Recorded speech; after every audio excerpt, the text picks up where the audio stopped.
இந்த உலகத்துல இத்தனை குருமார்கள் எதுக்கு? அது முதல் கேள்வி. ரெண்டாவது, எனக்கு ஒரு குரு மட்டும்தான் இருக்கணுமா இல்ல ஒன்றுக்கும் மேற்பட்ட குருக்கள் இருக்கலாமா? ரெண்டாவது. மூணாவது கேள்வி, என்ன குருநாதரை செலக்ட் பண்றாரா இல்ல நான் குருவை செலக்ட் பண்றேனா? இது மூணாவது கேள்வி. இந்த கேள்வி ஆன்மீக சாதகத்தில் இருக்கிறவங்களுக்கு நிறைய பேருக்கு மண்டையில ஓடிக்கிட்டு இருக்கக்கூடிய விஷயம் தான். சரி, இப்ப நம்ம ஒன்னொன்னா பாத்திரலாம்.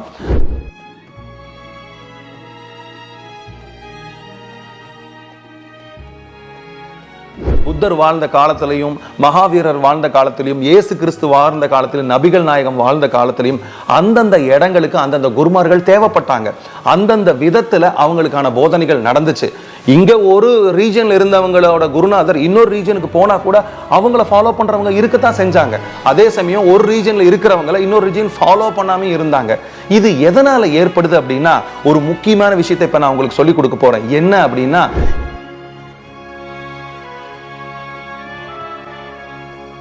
இப்ப பாத்தீங்கன்னா நிறைய பேர் நிறைய இடங்களுக்கு போறாங்க. ஆனாலும் அவங்க மனசு ஒட்டுதல் இல்லை. ஒவ்வொரு குருல இருந்து ஒவ்வொரு குருவுக்கு தாவிக்கிட்டே இருக்கிறாங்க. மனசு எங்கேயுமே ஒட்டுதல். இது குரு பத்தின பிரச்சனை இல்லை. குரு மேல எந்த பிரச்சனையுமே இல்லை. இது அந்த மாணவனோட பிரச்சனை. அந்த மாணவனோட மனமும் உயிர் சக்தியுக்கான பிரச்சனை. எனக்கு ஒரு குரு கிடைப்பாரா? அவரு நல்லவரா? ஒரு நல்லா சொல்லி கொடுப்பாரா? ஏன்னா சில பேர் டெஸ்ட்டுக்குன்னே சில இடங்கள்ல போவாங்க. இந்த குரு பார்க்கலாம், இவர் எப்படி சொல்லி கொடுக்குறாரு, அதுக்கப்புறம் தான் நான் அவரை செலக்ட் பண்றேன். ஒரு விஷயம் மட்டும் சொல்றேன், பிரியமானவர்களே, நீங்க குருவை செலக்ட் பண்றது இல்லைன்னு நான் சொல்லுவேன். குருவை செலக்ட் பண்றது அவங்க நினைச்சு நடக்கிறது இல்லை.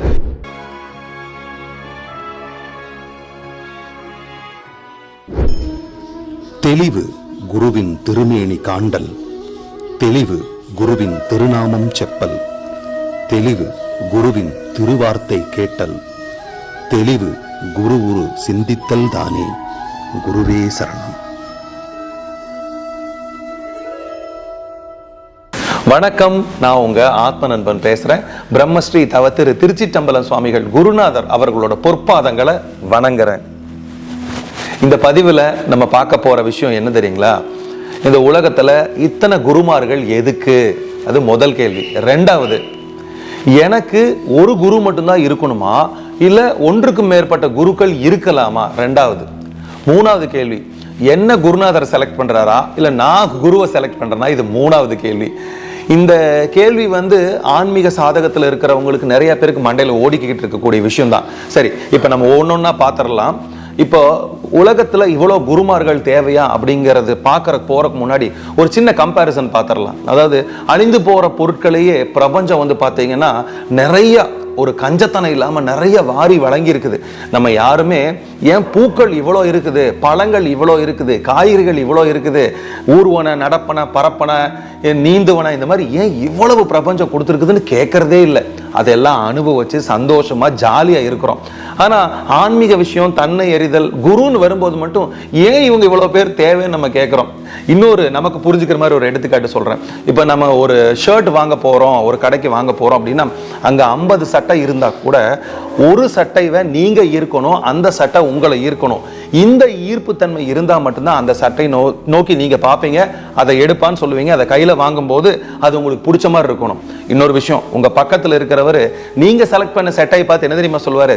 அது நல்லா இல்லை, அந்த கலர் சரியில்லை, அந்த டிசைன் சரியில்லைன்னு படிப்பாரு. அது படிக்க கூடாது, அது அப்புறம் பார்த்துக்கலாம். ஆனா இந்த ரெண்டு ஈர்ப்பு தன்மை இருந்தா தான் நீங்க ஒரு விஷயத்த செலக்ட் பண்றீங்க. பாருங்க, அழிஞ்சு போற விஷயம், அதாவது சட்டைங்கிறது ரொம்ப நாளைக்கு நிலைக்க போறது இல்லை. அழிஞ்சு போற விஷயத்துக்கே நமக்கு இவ்வளவு வெரைட்டி தேவைப்படுது. நம்ம எண்ணம் புத்தி விசாலமா விரிஞ்சு அப்படி செலக்ஷன் ப்ரொசீஜருக்கு போகுது. அழியாம இருக்கக்கூடிய ஒரு கலையை சொல்லி கொடுக்கக்கூடிய குருநாதர் கிட்ட ஏன் இது இருக்கக்கூடாதுன்னு நினைக்கிறாங்கன்னு தெரியல. இது மட்டும் இல்லாம ஒரே ஒரு குருநாதர் மட்டும் பிரபஞ்சம் தோன்றுனதுல இருந்து இப்ப வரைக்கும் இருந்திருந்தா பரவாயில்ல, ஓகே, அந்த குருநாதரை நம்ம வழிபட்டுட்டு வரலாம், அந்த கடவுளை நம்ம வழிபட்டுட்டு வரலாம். அப்படி இல்லை. இங்க மனித மனம் எண்ணற்ற எண்ணங்களால சூழப்பட்டிருக்குது. அவனோட ஆசை நிராசைகள் ஆகட்டும், காம குரோத லோபம் எல்லாம் ஒவ்வொருத்தரை விட ஒவ்வொருத்தருக்கு வித்தியாசப்பட்டிருக்குது. புத்தர் வாழ்ந்த காலத்திலையும், மகாவீரர் வாழ்ந்த காலத்திலையும், இயேசு கிறிஸ்து வாழ்ந்த காலத்திலும், நபிகள் நாயகம் வாழ்ந்த காலத்திலையும் அந்தந்த இடங்களுக்கு அந்தந்த குருமார்கள் தேவைப்பட்டாங்க.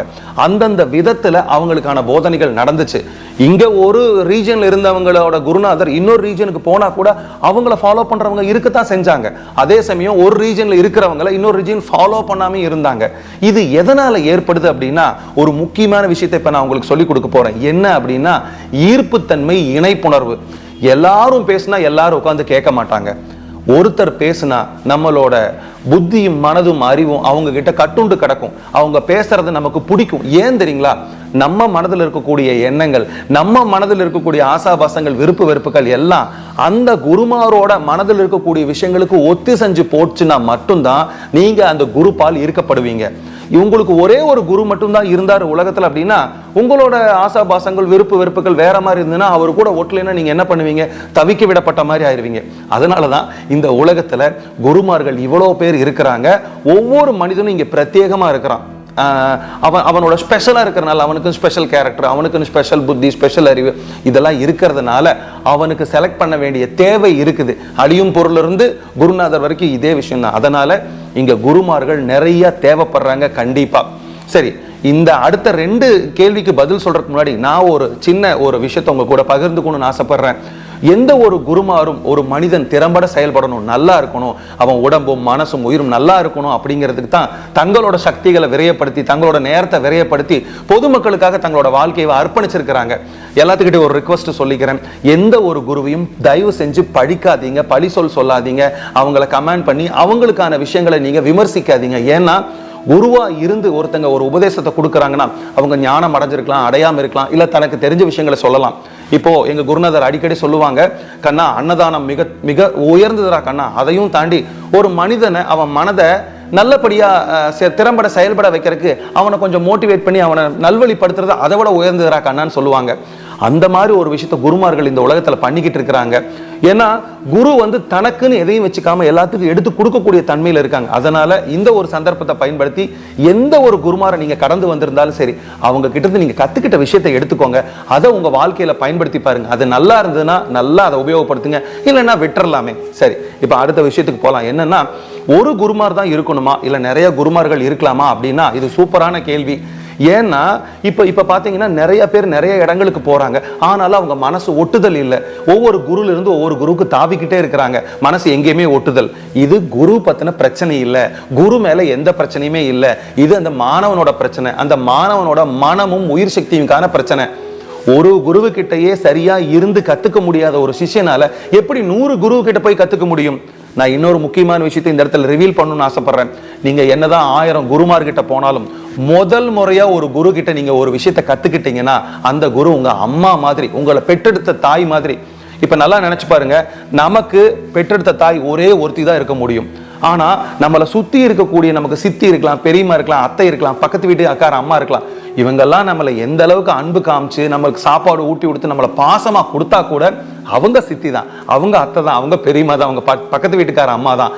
ஆனா நம்மளோட தாய் ஒரே ஒருத்தி தான்.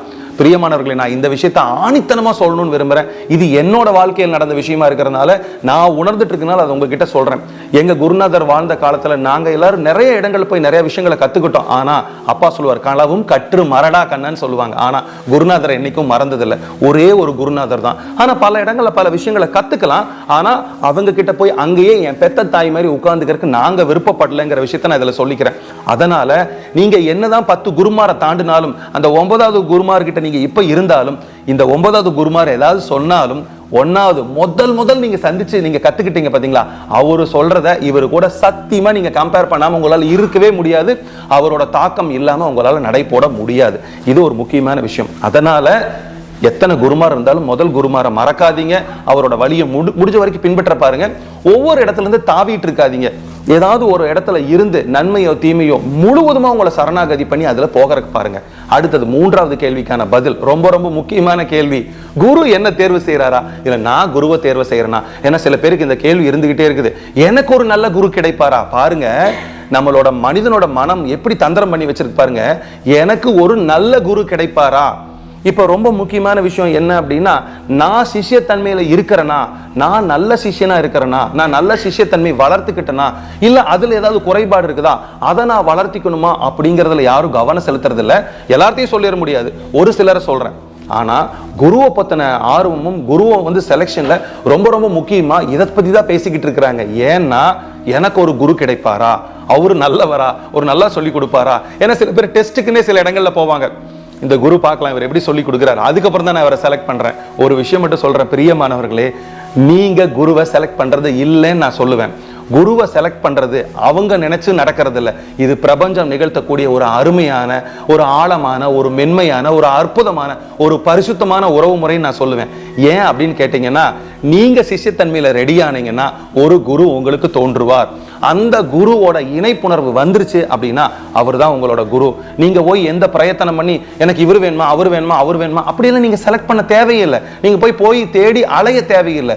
நீங்க பண்ண வேண்டிய விஷயம் எல்லாம் உங்களை சிஷ்யத்தன்மையில வளர்த்துக்கோங்க. நீங்க சிஷ்யத்தன்மையில சமர்ப்பணமா எந்த ஒரு விஷயத்துக்கு தயாரா இருக்கீங்களான்னு பார்த்துக்கோங்க. அப்படி இருந்தீங்கன்னா உங்க முன்னாடி அந்த சமயத்துல தோன்ற குரு கூட இணைப்புணர்வை வளர்த்துக்கிறதுக்கு முயற்சி பண்ணுங்க. அந்த குரு கூட இணைப்புணர்வு வளரலைன்னா அதே சிஷ்யத்தன்மை இன்னும் அதிகப்படுத்துங்க. இன்னொரு குரு தோன்றுவார், அவரு கூட இணைப்புணர்வை வளர்த்திக்க ட்ரை பண்ணுங்க. அது வந்துருச்சு அப்படின்னா அவர் தான் உங்களோட குருநாதர்.